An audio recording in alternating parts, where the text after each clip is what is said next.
اللہ تعالیٰ نے حضور پاک کو فرمایا کل وہ واللہ احد، کہہ دیجئے اللہ ہے کہ آپ نے آمین کہا،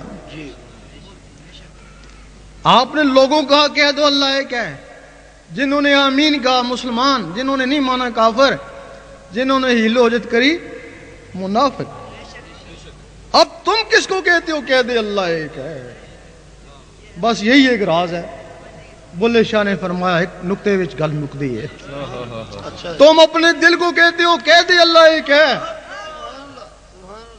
اور جواب دیتا ہے گھر میں آٹا ہی نہیں ہے، ہیل و حجت کری نا، پھر کہتے ہیں اللہ سمد، اللہ بے نیاز ہے، وہ کہتا ہے بیوی بیمار ہے، نہیں مانا لام یلد ولم یولد، دل کہتا ہے ڈیوٹی سے لیٹ ہو گئے چل۔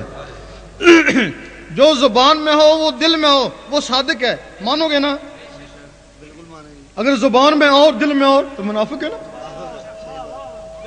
کافروں کی زبان اقرار نہیں کرتی، منافقوں کے دل تصدیق نہیں کرتے، اور فاسقوں کے جسم عمل نہیں کرتے۔ بتاؤ تمہارا دل تو منافق تھا، اور منافق دل کی نماز کیسی ہوگی؟ وہی ہیں منافق دل والے جو 72 فرقوں میں تقسیم ہو گئے۔ نعرہ تکبیر، نعرہ رسالت، نعرہ غوثیہ۔ وہ دل باطن ہے، زبان ظاہر ہے، اس کے ساتھ باطن نہیں ہے، وہ فرقوں میں چلی گئی۔ اب اس نماز حقیقت کے لیے تمہیں سب سے پہلے اللہ اللہ سیکھنا ہوگا، دل کی دھڑکنوں کو اللہ اللہ میں لگانا ہوگا، پھر کوشش کرو گے کام کاج کرتا رہوں اللہ اللہ ہوتی رہے۔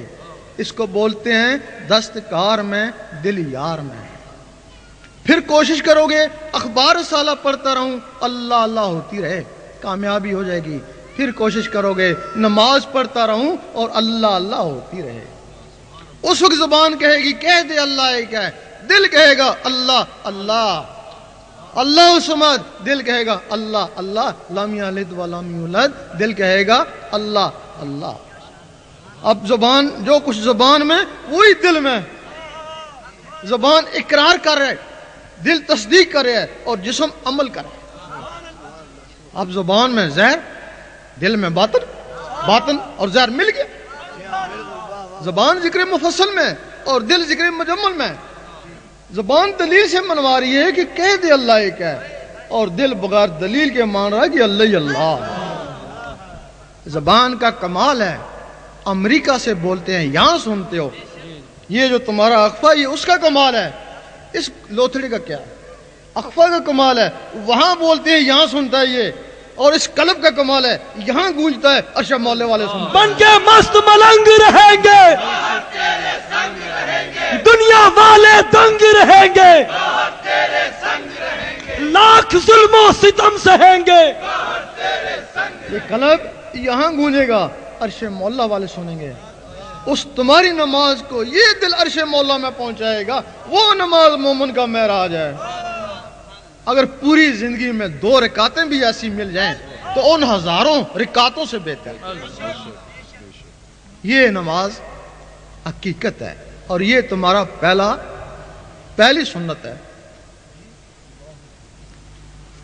حضور پاک غار حرام میں جاتے کیا کرتے؟ نمازیں تو تھیں نہیں، ذکر الہی کرتے۔ پھر جب آپ لوگوں کو مسلمان مناتے، نمازیں اس وقت بھی نہیں تھیں، نمازیں تو بعد میں اتری، اس وقت مسلمان کیوں کرتے؟ ذکر الہی کرتے۔ وقت ذکر الہی کرتے رہے، کئی سال کرتے رہے، ذکر الہی سے ان کے سینے منور ہو گئے۔ پھر جب نمازیں اتری، شب معراج میں اتری، تو پھر وہ حلقوں میں نہیں اٹکی، سیدھی سینوں میں گئیں۔ یہ تمہارا پہلا رکن بھی ہے۔ 5 رکن ہیں۔ پہلا رکن کلمت، اور کلمے کے لیے حدیث شریف افضل ذکر کلمت طیب، اور ذکر کے لیے قرآن مجید فرماتا ہے اٹھتے بیٹھتے عطا کروٹیں لیتے میرا ذکر کر۔ خرید و فروخت میں بھی اس سے غافل نہ ہونا، یہ تمہارا پہلا رکن بھی ہے، اور یہ تمہارے قرآن مجید کا پہلا لفظ بھی ہے۔ الف لام میم تم کہتے ہو حروف مقطعات، آگے چلو۔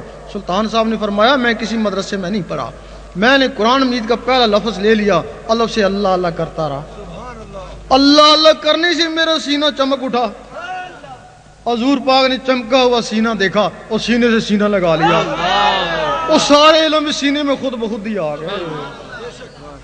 الف سے اللہ اللہ کر، اگر اس کی جلالت سے ڈرتا ہے تو لام سے لا الہ الا اللہ پڑھتا رہے، اگر اس سے بھی ڈرتا ہے تو میم سے محمد رسول اللہ پڑھے، اگر اس کی بھی توفیق نہیں ہے پھر کتاب میں لگا رہے۔ یہ لوگ الف لام میم والے نور سے ہدایت ہیں اور آگے کتاب سے ہدایت ہے، کتاب کا کوئی اعتبار نہیں تو یہ گمراہ بھی کر سکتی ہے، لیکن الف لام میم والے نور کی ہدایت والے کبھی گمراہ نہیں ہوتے۔ ایک حدیث میں ہے کہ ذاکر کبھی